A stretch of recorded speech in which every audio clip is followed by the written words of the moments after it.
അർപ്പിച്ചുകൊണ്ട് ഈ സമയത്ത് പ്രിയ ജോബിഷ് ചുരുക്കമായി പ്രാർത്ഥിക്കും.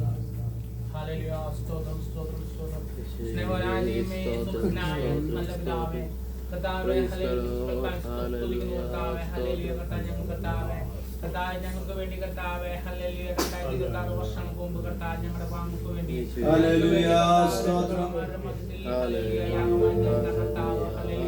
ഞങ്ങളെ തിരുവത്താഴം പ്രൈസ് ദി ലോർഡ് ഹല്ലേലൂയ സ്വീകരിക്കുമാറാണ് കർത്താവേ ഹല്ലേലൂയ ദൈവമേ കർത്താവ് ഞങ്ങൾക്ക് ഹല്ലേലൂയ ഭക്ഷിച്ചു പാടിച്ച് ഞങ്ങളുടെ ജീവിതത്തിൽ കർത്താവേ ഹല്ലേലൂയ ഞങ്ങളുടെ എല്ലാം കർത്താവ് ക്ഷമിക്കുമാറാണ് ഞങ്ങൾക്ക് ഈ പാനപാത്രം കർത്താവേ ഏറ്റവും അനുഗ്രഹമായ തിരുവാസനമേ ഞങ്ങളുടെ അവിടുത്തെ കർത്താവേ പ്രൈസ് ദി ലോർഡ് ഹല്ലേലൂയ കർത്താവിന്റെ സമർപ്പിക്കുന്നു കർത്താവേ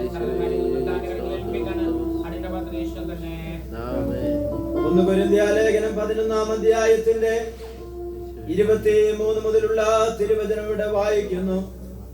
ഞാൻ കർത്താവിൽ നിന്ന് പ്രാപിക്കുകയും നിങ്ങൾക്ക് ഏൽപ്പിക്കുകയും ചെയ്തെന്നാൽ കർത്താവായ യേശുവിനെ കാണിച്ചു കൊടുത്ത രാത്രിയിൽ അവൻ അപ്പമെടുത്ത് സ്തോത്രം ചൊല്ലി നുറുക്കി, ഇത് നിങ്ങൾക്ക് വേണ്ടിയുള്ള എന്റെ ശരീരം, എന്റെ ഓർമ്മയ്ക്കായി ഇത് ചെയ്യുവീനെന്ന് പറഞ്ഞു. അവണ്ണം തന്നെ അത്താഴം കഴിഞ്ഞ ശേഷം അവൻ പാനപാത്രം എടുത്തു. ഈ പാനപാത്രം എന്റെ രക്തത്തിൽ പുതിയ നിയമമാകുന്നു. ഇത് കുടിക്കുമ്പോഴൊക്കെയും എന്റെ ഓർമ്മയ്ക്കായി ചെയ്യുവീനെന്ന് പറഞ്ഞു. അങ്ങനെ നിങ്ങൾ ഈ അപ്പം തിന്നുകയും പാനപാത്രം കുടിക്കുകയും ചെയ്യുമ്പോഴൊക്കെയും കർത്താവ് വരുവോളം അവന്റെ മരണത്തെ പ്രസ്താവിക്കുന്നു. അതുകൊണ്ട് അയോഗ്യമായ അപ്പം തിന്നുകയോ കർത്താവിന്റെ പാനപാത്രം കുടിക്കുകയോ ചെയ്യുന്നവനെല്ലാം കർത്താവിന്റെ ശരീരവും രക്തവും സംബന്ധിച്ച് കുറ്റക്കാരനാകും. മനുഷ്യൻ തന്നെത്താൻ ശോധന ചെയ്തിട്ട് വേണം ഈ അപ്പം തിന്നുകയും പാനപാത്രത്തിൽ നിന്ന് കുടിക്കുകയും ചെയ്യുവാൻ. തിന്നുകയും കുടിക്കുകയും ചെയ്യുന്നവൻ ശരീരത്തെ വിവേചിക്കാഞ്ഞാൽ തനിക്ക് ശിക്ഷാവിധി തിന്നുകയും കുടിക്കുകയും ചെയ്യുന്നു. ഇത് ഹേതുവായി നിങ്ങളിൽ പലരും ബലഹീനരും രോഗികളുമാകുന്നു, അനേകരും നിദ്ര കൊള്ളുന്നു. നാം നമ്മെ തന്നെ വിധിച്ചാൽ വിധിക്കപ്പെടുകയില്ല. വിധിക്കപ്പെടുന്നു എങ്കിലോ നാം ലോകത്തോടുകൂടെ ശിക്ഷാവിധി അകപ്പെടാതിരിക്കേണ്ടതിന് കർത്താവ് നമ്മെ ബാലശിക്ഷ കഴിക്കുകയാകുന്നു. പ്രിയമുള്ളവരെ, വളരെ പ്രാർത്ഥനയോടുകൂടി ആയിരിക്കുമ്പോൾ 1-2 കാര്യങ്ങൾ ഞാൻ ഇവിടെ ഓർപ്പിക്കുന്നു. അപ്പോസ്തലനാകുന്ന പൗലോസ് ദൈവത്തിന്റെ കരങ്ങളിൽ നിന്ന് പ്രാപിച്ച് തന്റെ സഭയ്ക്ക് ഏൽപ്പിച്ചു കൊടുത്ത ഒന്ന് എന്ന് ഇവിടെ നാം വായിക്കുന്നു. നാം മനസ്സിലാക്കേണ്ടത്, ഒരിക്കലായി യേശുവിനെ രക്ഷകനും കർത്താവുമായി സ്വീകരിക്കുകയും പരസ്യമായിട്ട് പിതാവിന്റെയും പുത്രന്റെയും പരിശുദ്ധാത്മാവിന്റെ നാമത്തിൽ സ്നാനമേൽക്കുകയും ചെയ്ത ദൈവവൈതൽ കൂടി വരുമ്പോൾ ചെയ്യേണ്ടതാണ് കർത്താവിന്റെ തിരുമേശ.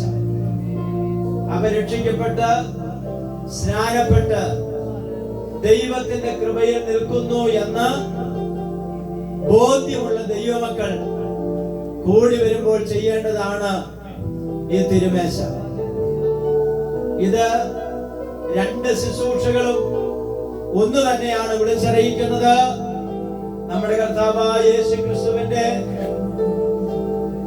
പീഡകളും മരണപുനരുദ്ധാനവും കർത്താവായ യേശുക്രിസ്തുവിന്റെ മടങ്ങി വരവിനെയും ഇത് വിളിച്ചറിയിക്കുകയും. അടുത്തൊരു കാര്യം നമ്മൾ മനസ്സിലാക്കേണ്ടത്, ഇത് പ്രത്യേകം ഒരു സഭയുടെ തിരുമേശയല്ല, IPC-കാരുടെയോ അല്ലെങ്കിൽ മറ്റേതെങ്കിലും സംഘടനയുടെ ഒരു അപ്പമോ പാനപാത്രമോ അല്ല. ഇത് ആമേ കർത്താവിന്റെ നാമത്തിൽ യേശുവിനെ സ്മരിക്കുവാൻ, അവന്റെ കാൽവരി ക്രൂശ് മരണത്തെ ഓർക്കുവാൻ വേണ്ടി ദൈവസഭയ്ക്ക് ഏൽപ്പിച്ചു കൊടുത്ത ഒന്നാണ് ഈ ശുശ്രൂഷ. അടുത്ത കാര്യം ദൈവമക്കൾ മനസ്സിലാക്കേണ്ടത്, ഇതിൽ നിന്ന് പാസ്റ്റർമാർക്ക് ആരെയും മാറ്റിയിരുത്താനുള്ള പ്രമാണമില്ല. രക്ഷിക്കപ്പെട്ട് സ്നാനപ്പെട്ട് നിങ്ങളുടെ അടുക്കൽ ഈ അപ്പവും ഈ പാനപാത്രവും അടുത്തു വരുമ്പോൾ, നിങ്ങൾ സ്നാനപ്പെട്ട ഒരാളാണെങ്കിൽ നിങ്ങൾക്കത് നീട്ടുക എന്നുള്ളതാണ്. എന്നാൽ ഇതിൽ നിന്ന് മാറിയിരിക്കുക എന്നുള്ളത് ദൈവവചനം അനുശാസിക്കുന്നില്ല. എന്നാൽ നിങ്ങളുടെ മനസാക്ഷി നിങ്ങളെ കുറ്റപ്പെടുത്തുന്നു എങ്കിൽ നിങ്ങൾക്ക് ഇതിൽ നിന്ന് സ്വയമേ മാറിയിരിക്കാം. ഒന്ന് കണ്ണു തുറന്നൊന്ന് ശ്രദ്ധിച്ച്, ഞാൻ ഇവിടെ പറഞ്ഞ കാര്യം നിങ്ങൾക്ക് ബോധ്യമാകുന്നുണ്ട്. അതായത് ഒരു ശുശ്രൂഷകന് സ്നാനപ്പെട്ട് രക്ഷിക്കപ്പെട്ട ഒരു ദൈവത്തിനെ ഇതിൽ നിന്ന് മാറ്റിയിരുത്താനുള്ള പ്രമാണമില്ല. എന്നാൽ ഇതിൽ നിന്ന് മാറിയിരിക്കാൻ, ഒഴിഞ്ഞിരിക്കാനും എന്തില്ല? പ്രമാണമില്ല. എന്നാൽ മനസാക്ഷി നമ്മളെ കുറ്റപ്പെടുത്തുന്നു എന്നുണ്ടെങ്കിൽ നിങ്ങളുടെ അടുക്കൽ ഈ അപ്പവും വീഞ്ഞും വരുമ്പോൾ നിങ്ങൾക്ക് മാറിയിരിക്കാം. അത് നിങ്ങളും ദൈവമായിട്ടുള്ള ബന്ധത്തിൽ ആ കാര്യം വിടുകയാണ്. എന്നാൽ ആമേൻ, പൗലോസ് പറയുകയാണ്, ഒരു കുറ്റത്തെ കുറിച്ചും എനിക്ക് ബോധം വരുന്നില്ല എങ്കിലും ഞാൻ ആരെന്ന് വരുന്നില്ല, നീതിമാൻ എന്ന് വരുന്നില്ല. ഞാൻ നീതിമാൻ എന്ന് പറയുന്നുവെങ്കിൽ ഞാൻ എന്ത് ചെയ്യുകയാണ്? കള്ളം പറയുകയാണ്. ഞാൻ എന്നെ തന്നെ എന്ത് ചെയ്യുന്നു? വഞ്ചിക്കുന്നു എന്ന് പറഞ്ഞാൽ, ആമേൻ, കാൽവരി ക്രൂശിന്റെ അടുക്കൽ വന്ന് യേശുവേ എന്നെ കഴുകണമേ, എന്നെ ശുദ്ധീകരിക്കണമേ, ഈ അപ്പത്തിൽ നിന്നും ഈ പാനപാത്രത്തിൽ നിന്നും ഭക്ഷിച്ച് പാനം ചെയ്യുക, എന്റെ കരങ്ങളെ ബലപ്പെടുത്തണമെന്ന് ദൈവസന്നിധിയിൽ ഏറ്റുപറഞ്ഞ് ആമേൻ ഒരു ഒരുക്കത്തോടുകൂടെ ഈ അപ്പവും പാനപാത്രവും വാങ്ങി നമുക്ക് ഭക്ഷിക്കുവാൻ കഴിയും. എന്നാൽ തിരുവചനം അടുത്ത കാര്യം ഇങ്ങനെ പറയുന്നത്, നിങ്ങളിൽ ആരെങ്കിലും ഒരാള് അയോഗ്യമായിട്ട് ഈ അപ്പം ഭക്ഷിക്കുകയോ പാനപാത്രം കുടിക്കുകയോ ചെയ്താൽ സംഭവിക്കുന്ന 3 കാര്യങ്ങൾ. ഒന്ന്, നിങ്ങളിൽ ചിലർ എന്ത് ചെയ്യുന്നു? രോഗികളായി മാറുന്നു. നിങ്ങളിൽ ചിലർ ബലഹീനരായി മാറുന്നു. ചിലര് നിദ്ര കൊള്ളുവാനും സാധ്യതയുണ്ട്. സ്വത്രം. അപ്പൊ അയോഗ്യമായിട്ട് കൈ നീട്ടിയാൽ 3 കാര്യങ്ങൾ സംഭവിക്കും.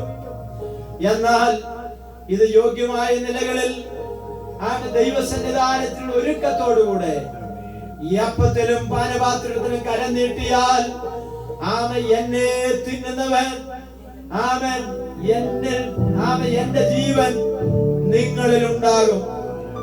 ആമേൻ, എന്നോടുകൂടെ നിങ്ങൾ പങ്കുള്ളവരായി തീരും. എന്നെ തിന്നാത്തവന് ഉള്ളിൽ ജീവനില്ല. സ്തോത്രം. ഇത് നമ്മൾ കഴിക്കുമ്പോൾ വെറും ഒരു അപ്പക്കഷ്ണമായിട്ടോ റൊട്ടി കഷ്ണമായിട്ടോ അല്ല, യേശു കാൽവരി ക്രൂശിൽ നമുക്ക് വേണ്ടി തകർക്കപ്പെട്ട യേശുവിന്റെ ശരീരത്തെ ആമേൻ ഓർത്തുകൊണ്ടാണ്. അടുത്ത ഇങ്ങനെ പറയുന്നത്, ആമേൻ, നിങ്ങൾ തന്നെത്താൻ ശോധന ചെയ്യാം എന്ന് പറഞ്ഞാൽ യേശു ക്രിസ്തു നമുക്ക് വേണ്ടി അനുഭവിച്ചതും ആമേൻ അപ്പോൾ തന്നെ നമ്മളെയും ഒരു സ്വയ പരിശോധനയ്ക്ക് വേണ്ടി എന്ത് ചെയ്യണം? വിധേയപ്പെടുത്തും. അതുകൊണ്ട് തുടർന്നുള്ള ശുശ്രൂഷകൾ ഇവിടെ ആരംഭിക്കുകയാണ്. വളരെ പ്രാർത്ഥനയോടുകൂടി ദൈവസന്നിധിയിൽ നമുക്കായിരിക്കാം. ദൈവം നമ്മെ അനുഗ്രഹിക്കാം. ഈ അപ്പത്തിന് വേണ്ടി ദൈവസന്നിധിയിൽ നമുക്ക് പ്രാർത്ഥിക്കാം.